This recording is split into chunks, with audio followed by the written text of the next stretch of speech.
Thank you for tuning in and welcome to CTO Talk. I am your host, Matt Ferrari. On this 30-minute program, we're going to discuss the issues, challenges, and opportunities that are impacting healthcare technology today. You can follow the show on Twitter at #CTO Talk. For this episode, I'm lucky enough to be talking to Carl Kunkleman, the SVP and co-founder of ClearData, who also runs our security risk business. Today we're going to discuss security risk assessments as they apply to healthcare, because certainly a hot topic as healthcare continues to evolve in the market. Carl, welcome to the show. Hey, thanks, Matt. Thanks for having me. Absolutely. To dive right in, Carl, I'd love for the audience to hear a little bit about your background in healthcare. Sure. So I've been in healthcare about 27 years. I'm one of those really old guys. In the past 7 years, we founded ClearData, really about HIPAA compliant, cloud hosting around professional services to make sure everyone's HIPAA compliant. I'm really passionate around information security, and as you can imagine, the last 7 years has just been a rocket ship for those of us in the industry. Great. And as you think about that passion and a lot of the passion you bring to work every day and being a founder of ClearData, can you give me a little bit about a day in the life of Carl and what your role today is? The day in life, Carl, has been pretty busy. With meaningful usage stage 1, 2, and 3, and now macro requiring the risk analysis, I'm on the phone most of the day speaking with hospitals, social media sites that do healthcare, providers, doctors, dentists, kind of pick your flavor, anyone that has to be HIPAA compliant.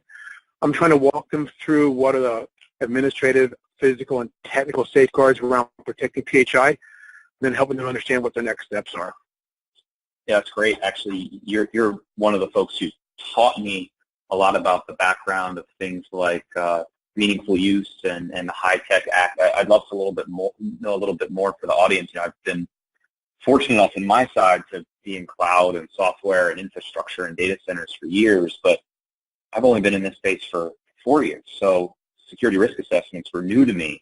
Would you mind breaking down the history of what a security risk assessment means to healthcare? Sure can. So the HIPAA security rule really came in place back in the 1990s, and in the early 2000s, there was really very little attention paid to it. The real reason was because most people were still using paper-based patient records, so the volume of data lost was minimal. In 2010, risk analysis really took off. Under the High-Tech Act, stages 1, 2, and 3, meaningful use, all required the risk analysis as a core requirement. And now, of course, with macro, 2017 is the 2019 base year for macro payments, and the SRA is also a core requirement for the advanced payments. So very, very important in the past couple years. As healthcare providers, and covered entities really migrate to electronic medical records, cybersecurity has become more and more important. The SRA's technical safeguards really verify that they're secure, or frankly, where there are gaps. And today, as we do these risk analyses, it's not unusual for us to find 5 or even 10 high risks associated with PHI. It's a real eye-opener. Yeah, absolutely. I finally found time to go to the doctor about a month ago, and my doctor still has me fill out forms, and every time I fill out a form and turn the clipboard over and find a new form on the backside, I think about this. I think about this problem that's pervasive in healthcare, not only from a security risk assessment perspective, but ultimately from a customer experience perspective. So I'm curious, thinking about your history in this field, what are best practices when running through some of the stages of a security risk assessment? Well, especially now, first and foremost, do not try to complete this SRA internally. Use a professional company that's completed hundreds of these. I just got the call today, Matt, as a matter of fact, with a covered entity that they bought a piece of software, and the gentleman said, I just answered 3 questions. Yes, I know I can't be completely right. What are they wrong? And frankly, he just didn't understand the context behind the questions, and of course, we could help him really well. There's another big piece around this, why use a professional. Very few people have deep knowledge around performing the SRA.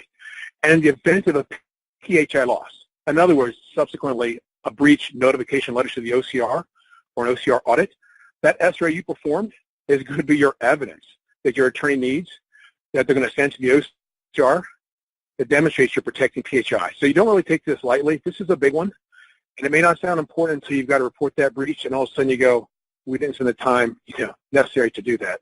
A big step, a foundational step that we use when we do PHI, or the SRA rather, is creating a PHI inventory. And that's really where our PHI lives. And so the concept is, if you don't know where your PHI lives, how do you know you're protecting it? It's one of the first things they ask for. So you got to know where your PHI lives. It's a foundational step to any risk analysis. If you're not doing that first, then you really can't do the rest of it. Third, you got to map your current policies and procedures, as they relate to that PHI inventory.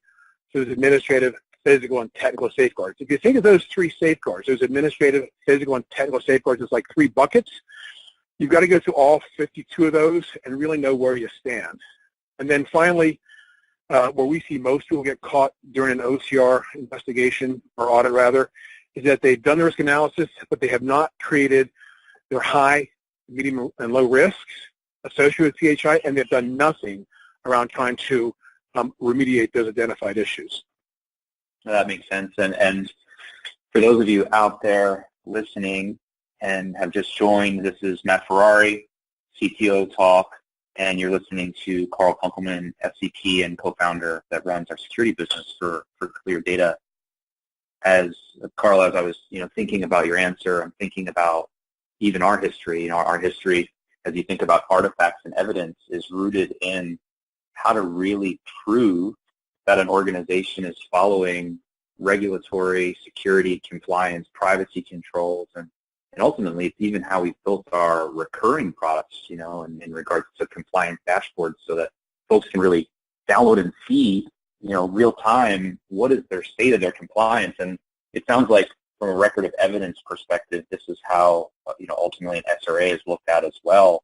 As you kind of think about, going through the SRA process, I'd love to know, when you think about those gaps that you see conducting a security risk assessment, what are the common things that you actually run into?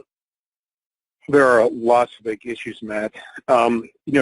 Frankly, when we review a covered entity's technical safeguards, they just lack strong cybersecurity controls. Cyber is moving so quickly now, and you're talking about a covered entity, a director of IT or something like that, who has a lot going on in the world. They just don't have time to keep up with those cybersecurity controls. I mean, that's the reason why, ClearData, we've got that compliance dashboard, that we keep track of that for them. We're maintaining that for them. People don't know, but ransomware is a very real threat. I had a client call me about 6 months ago on Easter morning at 10 a.m. at a 10-location practice, and they got hit with ransomware. And he said, I never thought it would happen to me. I thought I was too small. No one's too small for ransomware, and he quickly paid for it. They're not doing patch management. For whatever the reason, they're busy, they forget it, they don't do it on time, or they don't have a policy or procedure around doing it. They really make a big mistake around that. What happens if you get a denial of service attack? What do you do? Time is of the essence right around this stuff. Another huge one, Matt, is really failing to encrypt PHI. In HIPAA compliance, you're required by the rule to have your data encrypted, what they call in motion and in transit, but you're allowed to have your data non-encrypted at rest. My argument is around encrypting your data is this. If your data is encrypted at rest and someone steals it, it's probably not even a reportable breach, right? Your data is encrypted. But if it's not encrypted, it's absolutely a reportable breach. And yes, people try to steal your data in transit and in motion, but the really bad guys, Matt, the professional bad guys, the Goosifers of the world, they want those big buckets of data. And those big buckets of data live, at rest. And I think everyone probably on this podcast has seen the myriad of issues, 80 million patient records lost, all kinds of things last year. And there's lots of reasons for it to happen and not to happen, but the bottom line is this, that data is not encrypted. And then finally, not doing pen testing. So you don't even pen testing or penetration testing against your own environment, see where the gaps are. One of our ethical hackers a couple weeks ago did a hospital, and in 19 minutes was able to get into a hospital as an administrator. So that password piece is really important. You got to do pen tests, see what it can get in, whether it's a white, gray, or black box. Make sure you know what you're doing, or they're doing rather. and where they can break into your environment. Yeah, those are great answers, and I'd actually like to at least dive into a couple myself. I will tell you, in my history working, in healthcare, patch management's a huge one. It's so simple, right? Patch the operating system, patch your application, keep it up to date. But the truth is, a doctor, a nurse, a practitioner is not a trust but verified individual. They're taking care of patients, and they're taking care of their staff, and they're taking care of ultimately their payers and their provider organizations. But the truth is that there needs to be more of that security and compliance by design up front. There needs to be more trust but verify attention to what's going on inside of the healthcare IT organization. And look, it's easy for an application developer to say, don't patch my Windows device or don't patch my Linux device. And even think about your phones, right? Don't update my phone to the newest iOS update. I want to wait until people have used it and it's been burnt in for a while. But the truth is, without lots of rigor around change management and around that trust but verify model, what I've seen is healthcare organizations let those things slip, right? And you mentioned it really well. There's lots of tools out there, from penetration testing tools to vulnerability scanning tools that can scan your code to say, hey, Java's out of date, time to update Java. And yeah, that's a pain. And ultimately, you should be making your environment redundant and resilient enough to be able to update that without any downtime to your critical patient apps. But the truth is, those things slip, and when they slip, they absolutely open the door to some of the things you said, whether it be ransomware, whether it be security vulnerabilities, zero-day patch update problems, those kind of things. So I see that too, and I see that on the technical security side. Great organizations that are in healthcare that I see not only do security and privacy by design up front, but they also report on it, right? So I was lucky enough to be in a hospital, I don't know, maybe a month and a half ago, and what they actually do is they go as far as post a newsletter to their executive team every month from the security team saying, this is our risks, almost like a risk score, if you will. These are the risks inside of our environment. This is what we've done at a very high level, because they don't want to bore an executive with technical details of vulnerabilities. This is how many vulnerabilities are still in our environment. These are the actions we're taking. And it's a great way to provide visibility back into the healthcare organization to a non-technical organization. It's also a great way to probably put healthcare executives at ease during this time, right? During the time that you and I are living in right now, ransomware and threats just absolutely everywhere. And I don't know if you had any additional thoughts there. Matt, it's just so true. We have here at ClearData, of course, we've done hundreds of risk analysis for all kinds of organizations. We also have another business that we call breach notification and breach remediation. And basically what that means, if a covered entity has a breach, of course, they contact their attorney. Then their attorney would contact us, and under attorney-client privilege, so it's not discoverable, we'll do the forensic behind the breach, write the risk analysis, and more importantly, write the remediation plan to submit to the OCR. I tell you that to give you a quick story. We were involved with a pretty big covered entity, and they lost lots of records. And so they're with their attorney, a bunch of people in the room, and when everyone left, it was just myself and the CIO talking, and it was just heartbreaking. He said, I've been here for 25 years. I started as a level 1 tech, got my master's, became the CIO. I announced 4 weeks ago that my retirement is at the end of this year, and this breach, this is my legacy. And I almost said, talking about the ledge, saying, no, you've had a wonderful experience. But in his world, he had done so much right. The breach was his issue. And he said to me, Carl, I have 100 people that work for me, and they told me we were doing everything right. How was I supposed to know? And I said to him, you were doing an awful lot right. But your IT guys have lots and lots of things to do, especially these days in information security in a hospital or any covered entity. Lots more important things to do than cybersecurity, patch management, these kinds of things. You don't have time to. You'll never be an expert in these areas. Things are moving too quickly. Your guys are focusing on, value-based care and collaboration, all those important things that your hospital or covered entity has to do. You don't have time for this. And it was just a sad note to see a guy who spent 25 years, he really was down. When these are things that if he had almost like a ClearData, right, 24/7 knock, policies in place, compliance dashboard, cybersecurity, escalation, all those things we do, it probably wouldn't have happened. I know in that particular case, it would not have happened. But it's very real, and they gotta figure it out. They really do. Yeah, you're right. I was recently asked what I love about my job, and I'm a developer and technical guy by trade, but the truth is what I love about my job, ClearData or not, is you and I get to work with healthcare professionals that shouldn't be focused on security and compliance because they should be focused on their patients. They should be focused on making healthcare better. And the best part of my job is building out technical solutions that allow them to focus on doing just that, because they shouldn't have to. And you're right, it can ruin people's careers. It can ruin people's lives. As I think about the SRA specifically, what would your advice be to that healthcare organization that's going through a security risk assessment for the very first time? We've done a lot of those in the past 7 years for the very first time, for sure. I don't want to sound like a broken record, but first of all, the very first one you do, don't do it internally. You need to use a professional company that has completed hundreds of these things, because your first SRA is really your baseline. It's going to identify this high, medium, and low risk associated with PHI.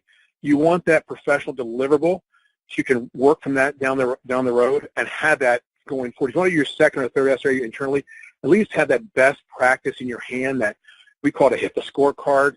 Every safeguard acknowledged, where you're at, where you stand, what it really means for your size organization, all those things. Have that first one done by someone else. Tell everyone involved that this is not a witch hunt. We have a lot of people get scared during this first baseline SRA. What the organization has to say is, listen, we know this is our first one. We expect not to be right. As a matter of fact, Matt, I tell people we have 100% confidence we will identify high and medium low risks. We've done hundreds of these. There's been no one perfect. Don't expect to be perfect. And then finally be ready to see the results. When I go through these with healthcare providers after we've done the risk analysis, we come back and actually do a presentation to the C-suite and the IT staff. We write our final reports both technically and non-technically, so the C-suite kind of gets it. They're non-technical, no ones and zeros, for example. And when you see those results and kind of the business case behind why they've got to fix something, they get it. But that very first one, you should expect that there's going to be gaps. And that'll also help you create, in this case, your 2018 plan for getting ready for 2019, et cetera, as you protect PHI. No, that's great, and it's interesting. It's just so critically important that these organizations understand that it's not going to be perfect. And on the cloud side, I try to do the same thing. Understand that it's not about getting 100. It's more about, am I getting better? Am I following the right policies, procedures? Am I committed to following those baseline controls? And then what is above and beyond? Because you mentioned it earlier, ransomware is not only becoming more pervasive, but it's advancing, and and technologies continue to and innovation continue to need to keep up with that pace. Candidly, I was talking about IDS, or intrusion detection, with a colleague just yesterday. And there are now hackers that are being taught in college courses to how can I circumvent that directly out of the gate, right?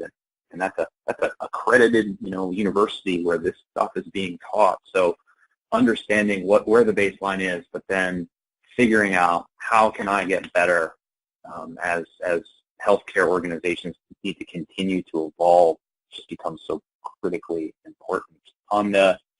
As I think about cybersecurity in general, Carl, I'd love to know, how do you believe SRAs have helped change or shape the role of healthcare IT?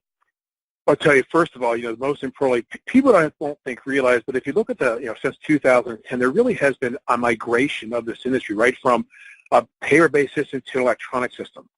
And so with this migration, really protecting PHI is now taking on a completely different level of scrutiny and requirements for these particular workloads. So if anybody wants to take a look at it, just go to the Health and Human Services, the HHS.gov Wall of Shame site and read about 18 or 19,000 breaches, I think you see just how different it is. That's why for stage 1, 2, and 3 meaningful use, the risk analysis was required on all 3 stages. For stage 1, it was a core requirement. I think it was the 15th core requirement. For stage 2, it raised to the 6th core criteria. And for stage 3, meaningful use is the number 1 core criteria. Why? Because of all the breaches. That really is the way it is. The SRA has also helped the IT professional grow quickly and keep pace with advancing technology. The SRA continues to educate them with these ever-growing threats. Part of our risk analysis, we don't just do the technical safeguards, we also go through the entire NIST list, the all 200, I think it's 56 points on the NIST list. So technically, where exactly do you stand on everything? And not that you have to do everything for the national standards, but we're going to call out, pick a number 10 or 12 things that are best practices, but should be kind of givens in the world of healthcare and PHI, that different level of scrutiny around PHI, protecting PHI, and what you're doing. Since the SRA identifies these risks, it also arms that IT professional with objective evidence to argue for more money and more resources. Let me give you an example. So when we do our final presentations to hospitals, we always have the C-suite, right, the CXOs in a room. And we typically, since we've written the final report, both technically and non-technically, we've given them to a couple weeks at a time, that C-suite has come kind of ready to shoot for bear, right? We've kind of told them, here are your risks. They're trying to argue why they're not. And we're trying to show them some examples of where these risks have hurt other organizations their size. And so our final presentation is about 45 minutes. I always tell people to book it for about 90 minutes. My experience is it takes about 75 minutes. And the reason is because as we go through these risks, the high, medium, low risk, and then our recommended remediation steps, at some point that CEO is going to turn to the IT professional and say, what are you going to do now? Well, the good news is, in our risk analysis, we're working with the IT professional to kind of sculpt reasonable remediation steps that they think they can accomplish that also meet HIPAA requirements. And so they're comfortable with what they can say. The bottom line is they can argue for more resources. So I've seen many times CEOs say, an IT professional or a director will say, hey, of these 5 high risks, in this example, I think I can use numbers 1, 2, and 3 in 2018. A CEO may come back and say, I don't care this number 5 high risk. I've seen it 20 years ago. It bothers me. I want it done too. That's the time when the IT professional can come back and say, look, I don't have the time, the talent, the resources, whatever, to make this happen. If you want that one fixed, also, here's what it takes. And then finally, the RSA shows that management team how difficult the IT role has become. EMRs really have changed the landscape and driven IT to a much higher role in the organization. It's no longer about, can I buy more hardware, software, and appliances. It's about how does IT now participate in the continuum of protecting patients and helping patients and moving healthcare forward in a real patient's life. It's funny you say that. I was reflecting back on my early part of my career pretty recently with my oldest son, who's starting 16 now, and starting to think about his role in the world, and he's thinking about software development and IT and all the things that I did when I was younger, and I thought about some of the early consulting I did actually in doctors' offices and in hospitals, and thinking about what you just said regarding changing landscape and being deeply integrated. That simply wasn't the case.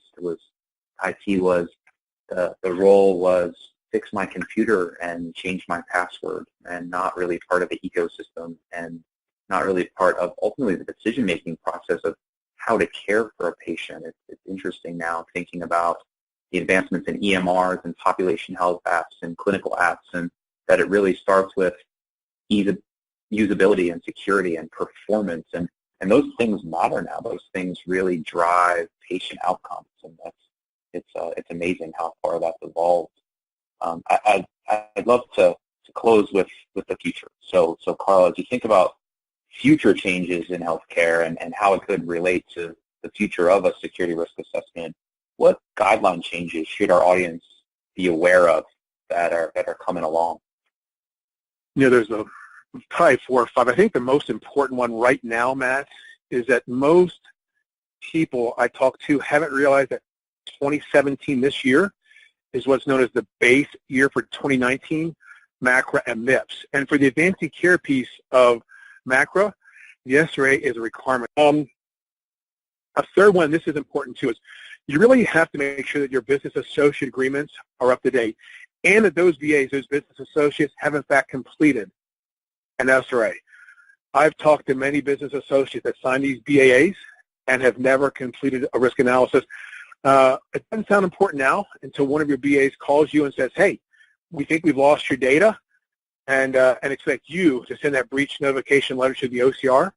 So you want to make sure that they just not sign your business associate agreement to get your business, but that you've done some level of due diligence to make sure they absolutely are doing it.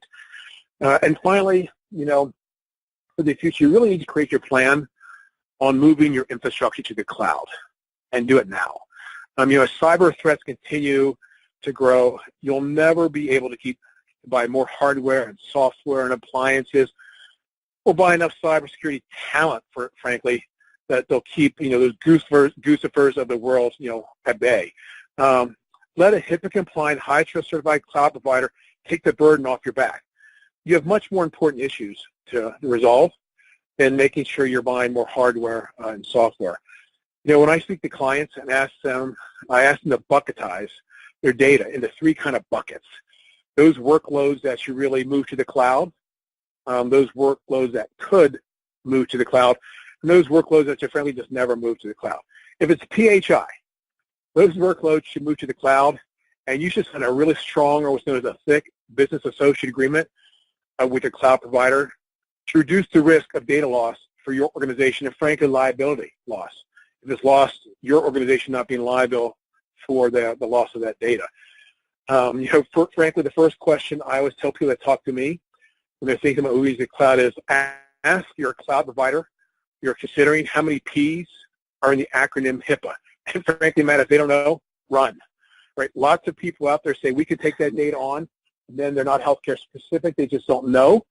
And the truth is, PHI just demands a different level of scrutiny. Excellent. Well, Carl just gave me the term to remember for the night. How many P's are in the acronym HIPAA? If you don't know, run. So thank you for talking with me today, Carl. And to our listeners, thanks for tuning in. If you have a comment about today's episode, check out and follow hashtag CTO Talk on Twitter. You can learn more about CTO Talk at healthcarenowradio.com or at cleardata.com. I am Matt Ferrari, and until we talk again, have a good week.